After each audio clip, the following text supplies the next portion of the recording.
رابعہ باجی تو سینٹر میں اکثر دکھائی دیتی رہتی ہیں، دراصل ڈرامٹک سوسائٹی کی چیئرمین یہی ہیں، اس فیلڈ میں یہ بہت آگے جا سکتی ہیں۔ ویسے رابعہ آپی، آپ کسی پروڈیوسر وغیرہ سے رابطہ کیوں نہیں کرتی؟ ایڈیٹنگ کے بڑے گٹس ہیں آپ میں۔ زرش کو بڑے عرصے کے بعد صحیح مزہ آ رہا تھا ان کو چھیڑنے کا، اس لیے ایک کے بعد ایک کو گھنگال رہی تھی۔ تم نے ڈرامٹک سوسائٹی کی چیئرمین شپ چھوڑی نہیں؟ اسد، جس کی توجہ کاہے پکاہے اسی طرف ہو رہی تھی، اس نے پلٹ کر اپنی بہن کو کڑی نظروں سے دیکھا۔ اب آئے گا مزہ، زرش نے فرح کے کان میں سرگوشی کی۔ رابعہ اپنے بھائی کو اپنی طرف متوجہ پا کر بری طرح گڑبڑا گئی۔ نہیں بھائی، چھوڑ دی ہے، وہ فوراً صفائی میں بولی تھی۔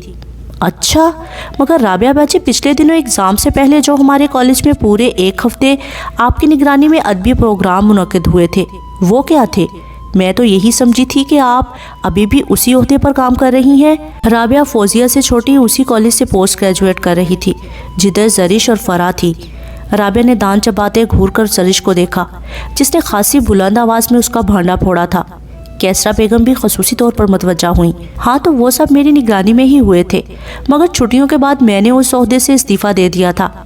سڑیل مگر کھا جانے والی نظروں سے زرش کو دیکھتے اپنے بھائی کو بتا رہی تھی، میں گھر جا کر ساری تفصیل سنوں گا۔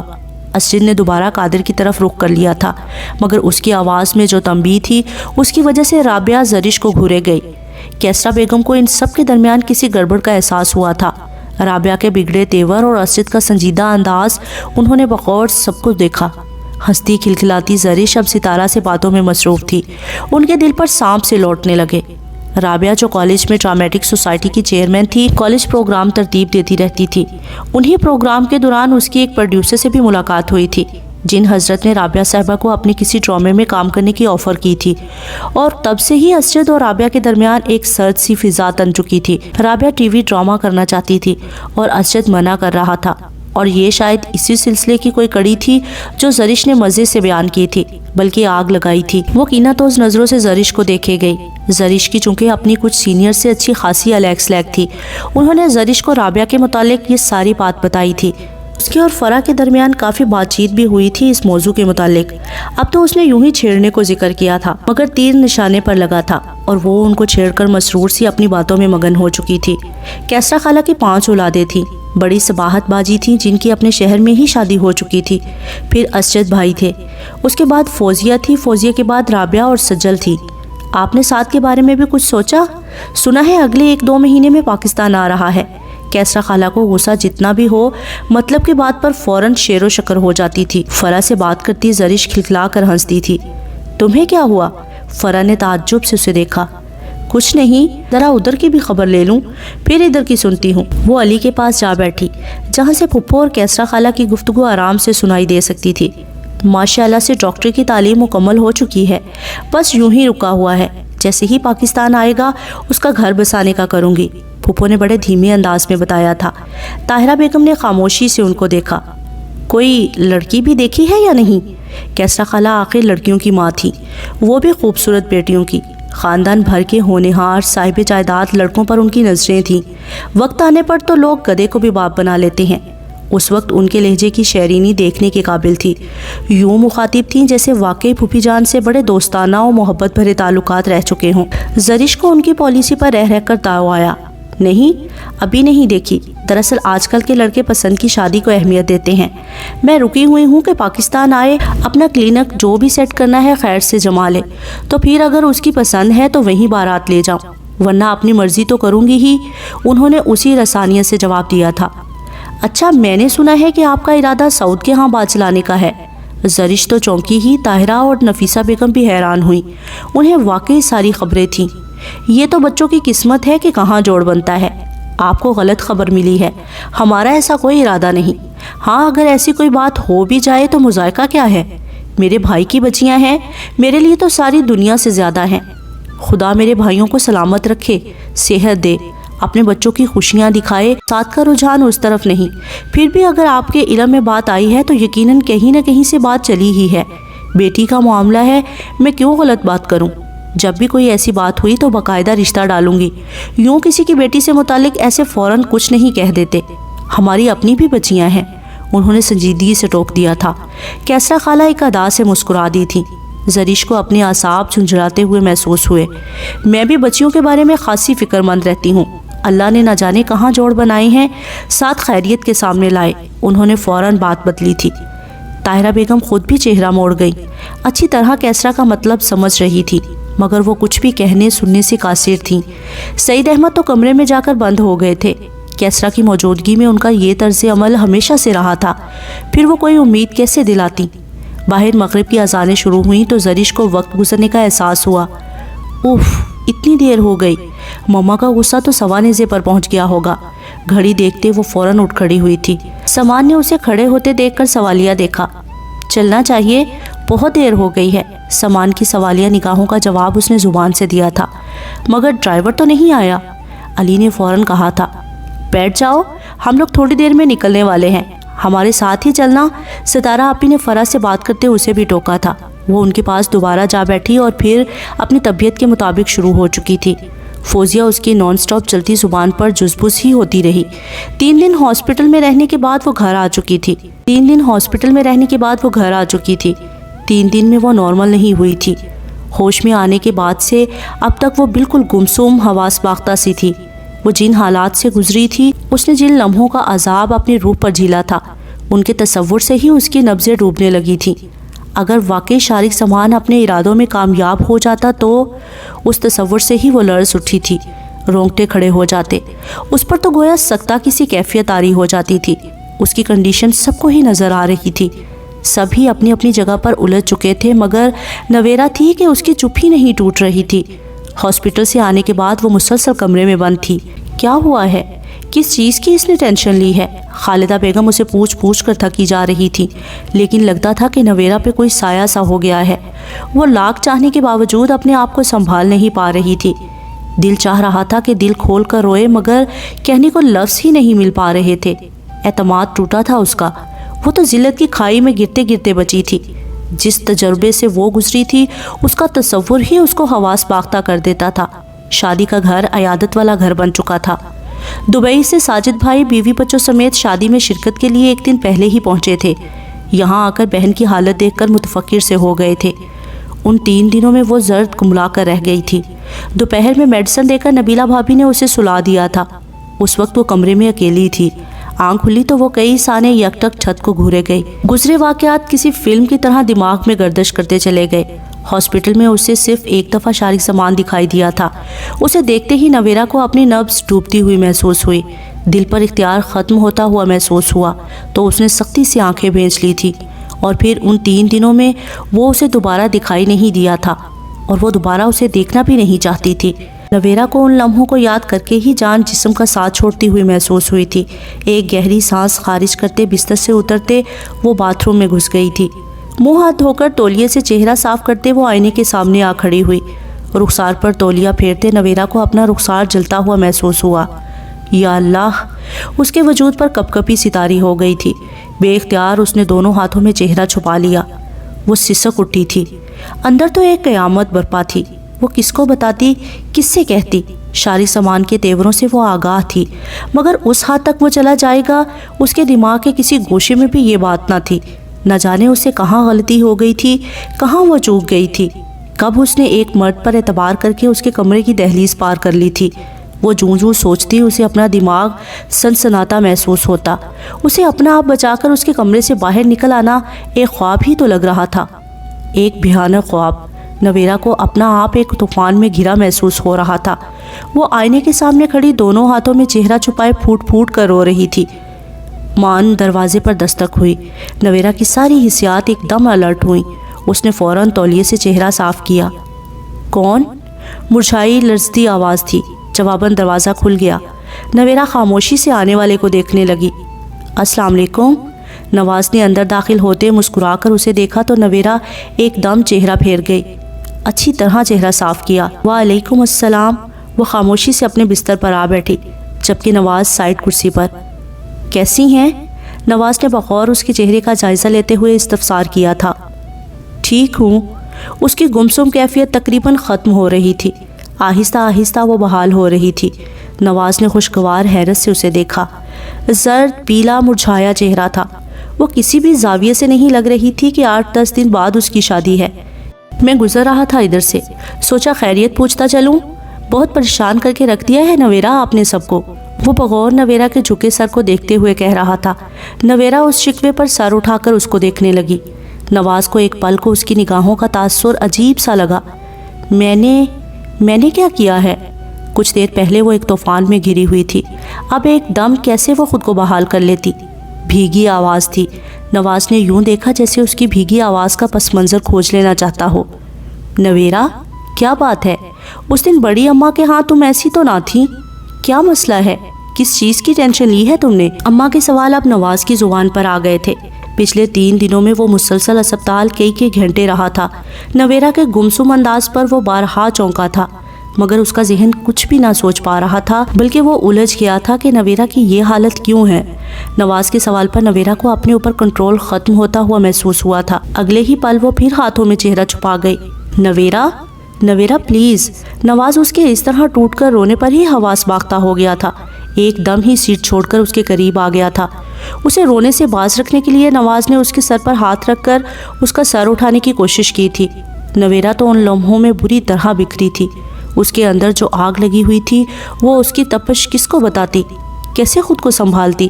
وہ جس اذیت سے گزر رہی تھی وہ کیفیت کس سے کہتی؟ ان لمحوں میں تو اسے اپنا بھی ہوش نہ تھا کہ وہ کیا کر رہی ہے، کس کے سامنے کر رہی ہے۔ نویرا پلیز، کیا ہوا ہے؟ گھٹنوں کے پال اس کے سامنے بیٹھا نواز فاروق بہت پریشان ہو رہا تھا، حد درجہ پریشان۔ نویرا جیسی لڑکی کا اس طرح بیمار ہونا اور اب یہ رویہ اس طرح ٹوٹ کر بکھرنا، وہ الجھ کر رہ گیا تھا۔ یہ سب ایک معمہ ہی تو تھا۔ نواز نے اس کے دونوں ہاتھ اس کے چہرے سے ہٹائے تھے۔ آنسوؤں سے بھیگا چہرہ کسی بھی قیامت سے کم نہ تھا۔ نواز کو اپنے دل میں ایک عجیب سا احساس جاگزی ہوتا ہوا محسوس ہوا۔ کیا ہوا ہے نویرا؟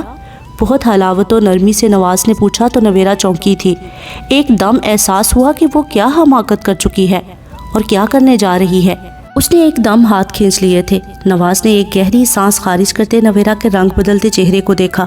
کچھ بھی نہیں، بس یوں ہی دل بھر آیا۔ اپنی بھیگی آنکھیں سختی سے ہاتھ سے رگڑی، مگر آنسو تھے کہ بہتے چلے آ رہے تھے، گویا بند کا منہ ٹوٹ گیا تھا۔ میں وجہ نہیں پوچھوں گا، پھر بھی اگر اعتبار کرو تو اپنے دل کا بوجھ ہلکا کر سکتی ہو۔ بلیو می، میں ایک اچھا کزن ثابت ہوں گا۔ اگر تم اس شادی سے اپسیٹ ہو یا شادی پر اعتراض ہو تو کہہ دو، میں مائنڈ نہیں کروں گا۔ نواز کی بات پر نویرا نے سر ہلایا تھا۔ نہیں، یہ پہلا موقع تھا کہ شادی سے متعلق دونوں کے درمیان کوئی بات ہو رہی تھی۔ میں بہت محسوس کر رہا ہوں اس چیز کو کہ تم خوش نہیں ہو۔ پلیز آپ چیئر پر بیٹھیں۔ نویرا کو نواز کی قربت کا احساس ہوا تو ٹوک دیا کہ بہرحال ان میں کبھی اتنی بے تکلفی نہیں رہی تھی۔ میرے سوال کا جواب نہیں دیا تم نے۔ کرسی پر بیٹھ کر انہوں نے نویرا کو ٹوکا۔ ایسی بات نہیں ہے، ظاہر ہے والدین سے بچھڑنا کوئی آسان مرحلہ تو نہیں ہوتا۔ میری تو اس تصور سے ہی نبض ٹوٹنے لگی ہے کہ اب کچھ دن بعد امی، ابو، بہن، بھائیوں سب کو چھوڑنا پڑے گا۔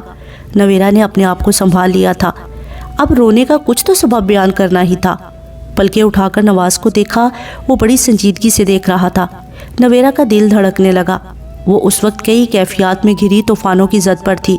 کبھی دل چاہتا کہ سارے عالم کو خود پر بیتنے والی قیامت بتا دے، مگر یقین کریں میری طبیعت یوں ہی خراب ہو گئی تھی۔ شادی سے متعلق تو کوئی بات ہی نہیں، یہ رشتہ میری امی، بہن، بھائیوں نے مل کر بڑی خوشی سے طے کیا تھا۔ نواز کی سنجیدگی سے وہ ایک دم خوفزدہ ہو گئی تھی۔ جو منہ میں آیا بول دیا۔ اور تمہاری خوشی کہاں ہے؟ نواز کی سنجیدگی ابھی نہیں ٹوٹی تھی۔ میں والدین کے فیصلے کو اہمیت و عزت دینے والی لڑکی ہوں۔ پلیز آپ مجھ سے اس طرح کے سوال نہ کریں۔ مجھے لگ رہا ہے گویا آپ مجھ پر شک کر رہے ہیں۔ میرے والدین کی خوشی میں ہی میری خوشی ہے، یقین کریں پلیز۔ آخر میں اس کی آواز پھر رند گئی۔ اس کی ذات بے اعتباری کی زد پر آ چکی تھی۔ نواز کے اس طرح کے سوالوں سے وہ بری طرح ہرٹ ہوئی تھی۔ یہ سوال اگر نواز کے لبوں پر تھے تو یقیناً بہت سو کے ذہنوں میں بھی ہوں گے۔ نویرا کی سمجھ میں نہیں آ رہا تھا کہ کس طرح اپنی ذات کا دفاع کرے۔ اس حادثے نے تو اس کی خود اعتمادی تک نچوڑ لی تھی۔ وہ پھر شدت سے رو دی، ہاتھوں میں چہرہ چھپائے۔ نواز چپ چاپ دیکھے گیا۔ نویرا کے یوں ری ایکٹ کرنے پر خود الجھ گیا تھا۔ ارے کیا ہوا؟ کیوں رو رہی ہو؟ نبیلہ بھابی جو اندر ہی خیر خبر لینے آئی تھی، کمرے میں داخل ہوتے ہی نویرا کو شدت سے روتے دیکھ کر ٹھٹک گئی۔ کیا ہوا؟ کچھ الجھ کر متجسس نظروں سے نواز فاروق کو بھی دیکھا۔ نواز نویرا کے اس رد عمل پر خود بھی بری طرح الجھ چکا تھا۔ نبیلہ کی موجودگی میں وہ ایک دم شرمندگی سے دوچار ہو گیا تھا۔ آخر ہوا کیا ہے؟ بتاتی کیوں نہیں؟ نویرا کے آنسو رکنے میں ہی نہیں آ رہے تھے۔ نبیلہ کا مارے پریشانی سے برا حال ہونے لگا۔ گمسم چپ چاپ سے نواز کو بھی بغور دیکھا۔ کل شام نواز کی کال آئی تھی، وہ نویرا سے ملنا چاہتا تھا۔ اسپتال میں وہ مسلسل وہیں رہا تھا، مگر گھر میں ملنا، وہ بھی ان دنوں جبکہ شادی بالکل نزدیک تھی۔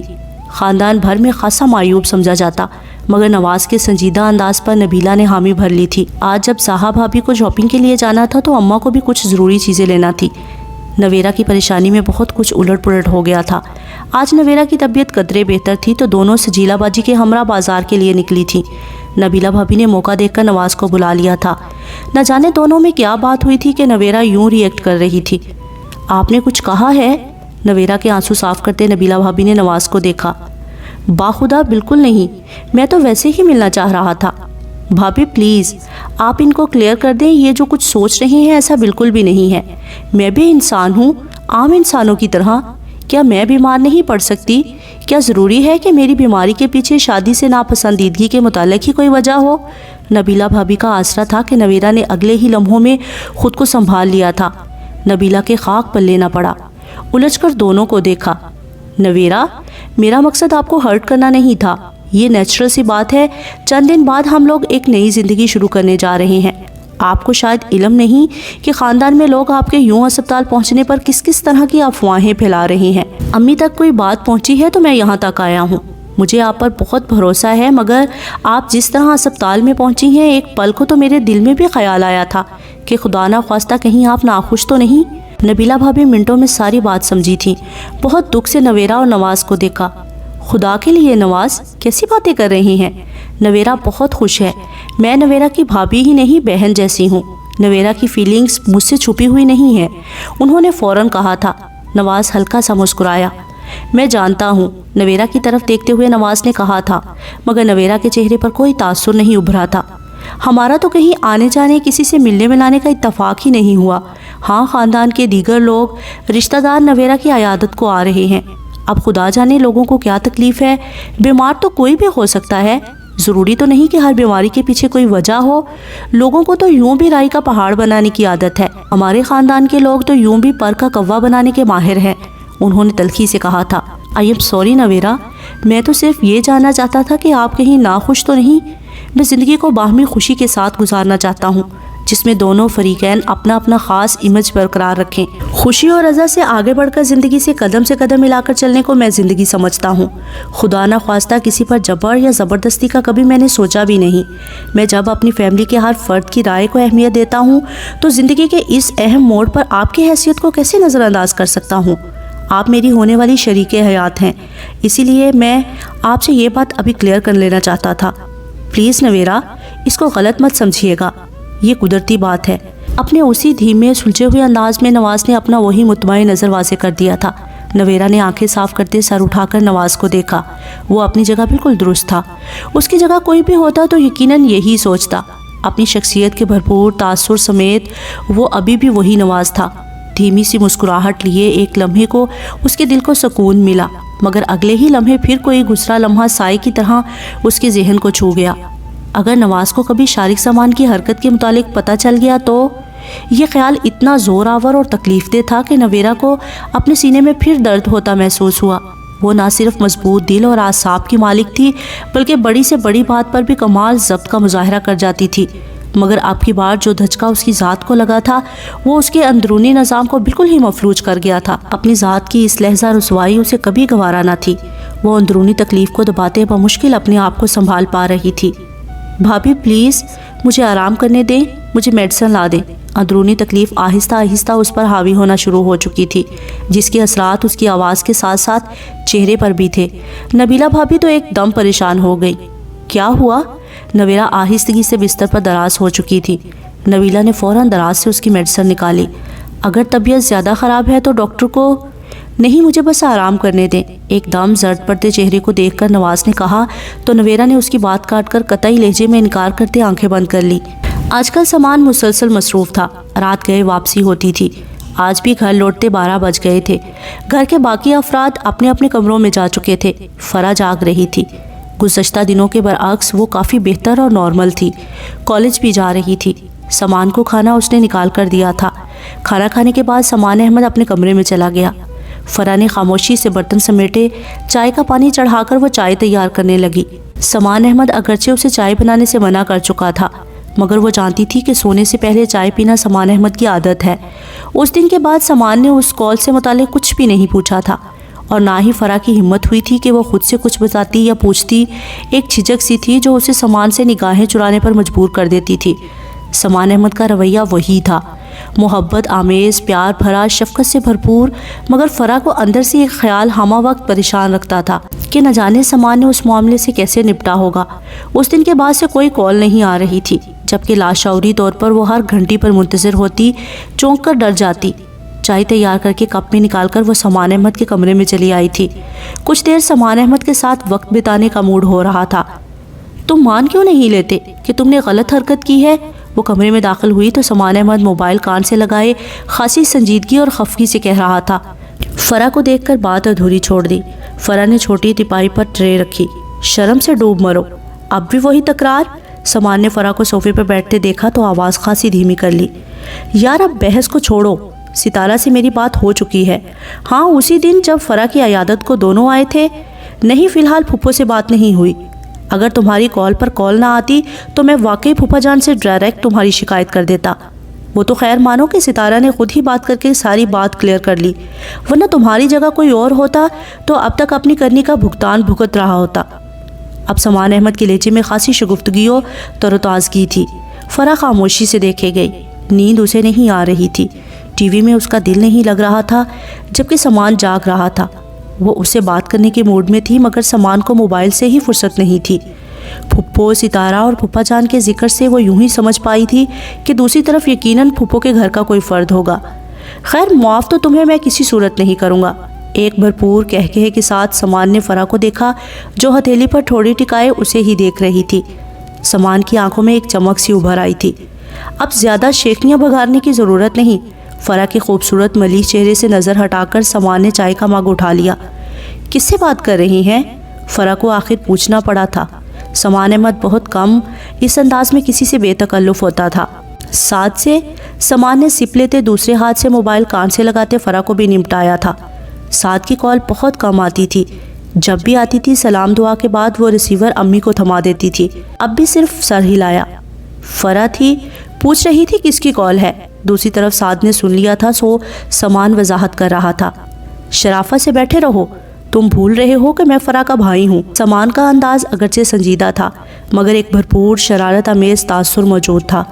اوکے، اب یہ دھمکیوں میں منتیں بند کرو، کروا دیتا ہوں۔ سمان احمد کو بھی جیسے ترس آیا تھا۔ اسی طرف سے نہ جانے کیا کہا گیا۔ سمان احمد ہنس رہا تھا، پھر فرح کے قریب آ گیا۔ لو فرح بات کرو، ساتھ تم سے بات کرنا چاہتا ہے۔ سمان نے خاموشی سے اپنی طرف متوجہ فرح کو موبائل تھمایا۔ بھائی میں بھلا کیا بات کروں گی؟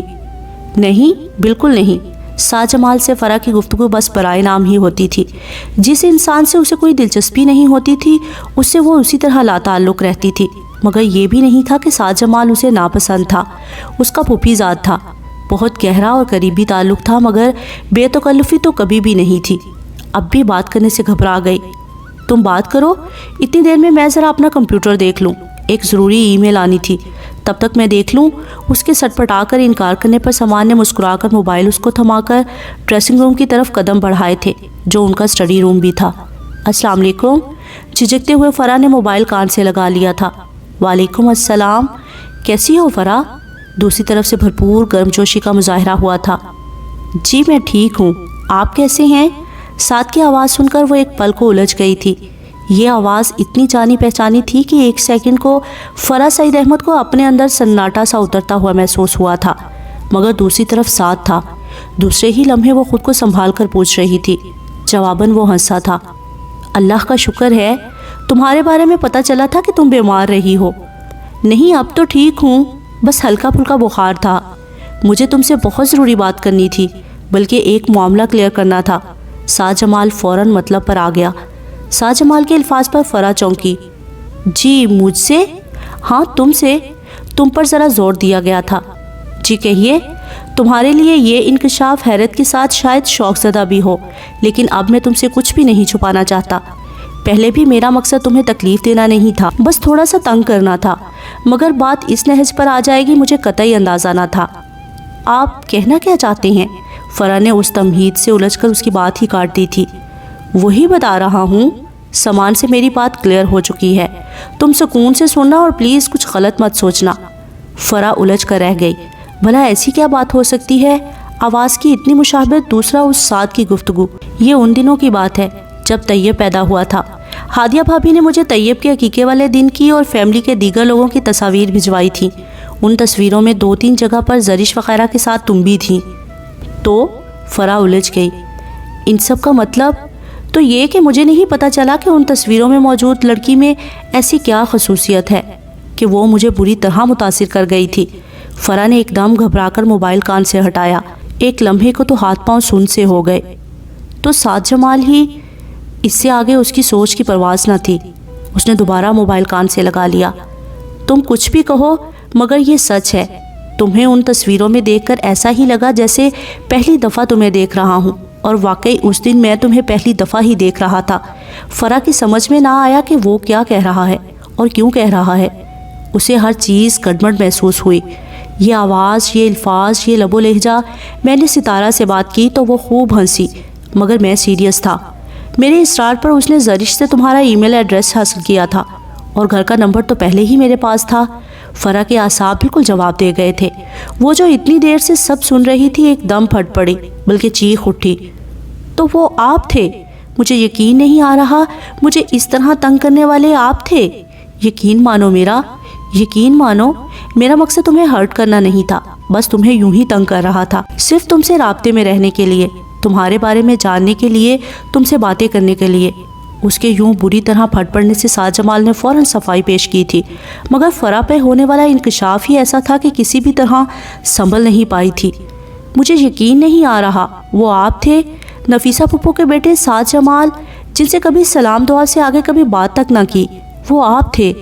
ایک دم فرح کی آواز رند گئی۔ وہ ابھی تک بے یقین تھی۔ بات سنو فرح، میں صرف تم سے رابطے میں رہنا چاہتا تھا، میرا شروع میں تمہیں تنگ کرنے کا کوئی ارادہ نہ تھا، لیکن ای میل کا سلسلہ جب چل نکلا تو پھر بات بڑھتی چلی گئی۔ میرے ہی کہنے پر ستارہ نے تمہیں 1-2 دفعہ کچھ پھول اور کارڈز وغیرہ بھجوائے تھے۔ میرا ارادہ تھا کہ فوراً پاکستان پہنچ کر تم سے ساری بات کلیئر کر لوں گا، پھر امی کو ماموں جان کے پاس بھیجوں گا تاکہ تمہیں میرے لیے مانگ سکیں، مگر اس سے پہلے ہی سامان کو تم نے بتا دیا اور سامان نے میرے اس نمبر پر رابطہ کیا جسے تمہیں کال کرتا تھا۔ میں تو صرف تمہیں تنگ کر رہا تھا، ورنہ تمہیں تکلیف دینے کا میرا کوئی مقصد نہ تھا۔ وہ اور بھی نہ جانے کیا کیا کہہ رہا تھا۔ فرح نے لائن کاٹ دی اور ایک دم ہاتھوں میں چہرہ چھپا کر رو دی۔ اتنا بڑا دھوکہ، اس قدر تذلیل! وہ سسک اٹھی۔ پہلے سعد جمال اور اب سامان، اسے سمجھ نہیں آ رہی تھی کہ اس کے ساتھ کیا ہو رہا ہے۔ سعد جمال کا انکشاف اور سامان احمد کا رویہ، کیا ہوا؟ رو کیوں رہی ہو؟ کیا کہا سعد نے؟ سامان جو منتظر ہی تھا فوراً کمرے میں آیا تھا۔ میں نے آپ پر اعتماد کیا تھا، مگر آپ نے بھی… سامان احمد کی آواز سن کر اس کے اندر بہت کچھ ٹوٹا تھا۔ چہرے سے ہاتھ ہٹا کر اس نے سامان احمد کو جن نظروں سے دیکھا، سامان احمد ایک دم گھبرا گیا تھا۔ کیا ہوا گڑیا؟ کیا کیا میں نے؟ سامان نے اس کے دونوں ہاتھ تھام لیے تھے۔ سامان کو سمجھنے میں دیر نہیں لگی تھی کہ سعد نے فرح سے کیا کہا ہوگا۔ آپ جانتے تھے کہ مجھے تنگ کرنے والا شخص یہی سعد بھائی ہیں؟ آنکھوں میں آنسو لیے وہ پوچھ رہی تھی، بلکہ برہم اور شکایتی لہجے میں استفسار کر رہی تھی۔ نہیں، اس دن رات کو میں نے تمہارے بتائے گئے نمبر پر کال کر کے پتہ کیا تو علم ہوا کہ یہ سعد ہے۔ یقین مانو میں خود بہت شوق میں آ گیا۔ سعد جمال ہماری پھپھو کا بیٹا تمہارے ساتھ ایسی گھٹیا حرکت کر سکتا ہے؟ میں یقین کرنے پر تیار ہی نہیں تھا، لیکن پھر ماننا پڑا۔ میں سعد پر بری طرح برس پڑا تھا، بہت برا بھلا کہا تھا اسے، لان تان کی، کیا کچھ نہیں کہا تھا میں نے اسے۔ اور پھر اگلے دن ستارہ چلی آئی۔ ستارہ اور قادر دونوں نے سعد کا دفاع اس انداز میں کیا کہ مجھے سعد سے رابطہ کرنا پڑا، اور پھر اس نے مجھ سے معافی مانگی۔ قسمیں، وعدے، دلائل، وہ ان دنوں صرف یہی کام کر رہا ہے۔ وہ تم سے بات کرنے پر اصرار کر رہا تھا، سو مجھے مجبوراً تم سے بات کروانا پڑی۔ میرا خیال تھا کہ یہ معاملہ کلیئر ہونا چاہیے۔ تم جس قدر تکلیف اور پریشانی میں مبتلا رہی ہو، بلکہ اب بھی ہو، تو مجھے اس کا صرف یہی ایک حل لگا کہ تم خود سعد کی باتیں سنو، سمجھو اور کوئی فیصلہ کرو۔ سعد برا شخص نہیں ہے، ہاں اس کا طریقہ کار غلط تھا اور ہے، بہرحال سعد کا عمل قابل مذمت ہے، اس پر اسے کوئی معافی نہیں۔ فیصلے کا اختیار ہر حال میں تمہارے پاس ہے اور میں تمہارے ساتھ ہوں۔ سمان احمد یہ کہہ رہا تھا اور فرح خالی آنکھیں لیے اسے دیکھ رہی تھی۔ واجدہ بیگم نے جدہ میں رفت کو فون کر کے شارق زمان کے متعلق سب بتا دیا تھا۔ رفت باجی اماں کے منہ سے سب سن کر ہکا بکا رہ گئیں۔ اماں نے انہیں 1-2 دن میں جیسے بھی ہو پاکستان پہنچنے کی تاکید کی تھی۔ رفت باجی اماں کی بیماری کی وجہ سے ویسے بھی آنا چاہ رہی تھی، پھر خاندان میں نواز اور نویرہ کی شادی بھی تھی، سو انہوں نے پہلے ہی آج کل میں آنے کا انتظام کر رکھا تھا۔ لیکن اب جیسے ہی اماں نے شارق کی ضد بلکہ دھمکی کے متعلق رو رو کر بتایا تھا، رفت باجی نے 1-2 دن میں ہی پہنچنے کا وعدہ کیا تھا۔ اماں کی بیماری کی وجہ سے کاغذات پہلے ہی تیار کروا لیے تھے۔ اماں سے بات کرنے کے فوراً بعد ہی رفت باجی نے جدہ سے لاہور کی فلائٹ پکڑی تھی۔ فی الحال تو وہ تنہا ہی آئی تھی، بچے اور میاں وہیں تھے۔ ایمرجنسی آنے پر باقی لوگوں خصوصاً اپنے ساتھ اپنے بیٹوں کو ساتھ لانا ان کے لیے خاصا مشکل تھا۔ اماں کی فکر مندی، بیماری اور اب شارق کی ضد کا احساس نہ ہوتا تو شاید وہ چند دن مزید تاخیر کر لیتی۔ شارق زمان ہی ان کو ایئرپورٹ سے ریسیو کرنے گیا تھا۔ سارا راستہ سلام، دعا، حال چال، دیگر رشتہ داروں کی ہی باتیں ہوتی رہی تھی۔ شارق زمان رفت باجی سے خوش دلی سے ملا تھا۔ گھر آ کر اماں سے مل کر ان کی حالت دیکھ کر رفت باجی نے خوب آنسو بہائے تھے۔ ایک عرصے کے بعد اماں سے ملاقات ہو رہی تھی۔ دونوں طرف کہنے سننے کو ہزاروں قصے کہانیاں تھیں۔ شارق زمان کو ضروری کام تھا، رفت کو چھوڑ کر وہ چلا گیا تو پھر رات گئے گھر لوٹا۔ اب تو شارق زمان کا اپنے گھر لوٹنے کو بھی جی نہیں چاہتا تھا، بس اندر سے ایسی کیفیت ہوتی جا رہی تھی کہ بقول شاعر کہیں تو کاروانے درد کی منزل ٹھہر جائے، کنارے آ لگے زندگی یا دل بھر جائے۔ اماں کے سامنے دل کی خواہش بیان کر دینے پر بھی کچھ سکون نہیں تھا۔ پھر اماں کا سامنا کرنا جبکہ نویرہ اور نواز کی شادی میں چند دن رہ گئے تھے۔ ایک لمحے کو شارق کا دل چاہتا کہ ہر چیز کو آگ لگا دے، اپنے وجود سمیت ہر چیز تہس نہس کر دے یا پھر دل کے لوتھڑے کو سینے سے نکال کر کہیں دفن کر دے۔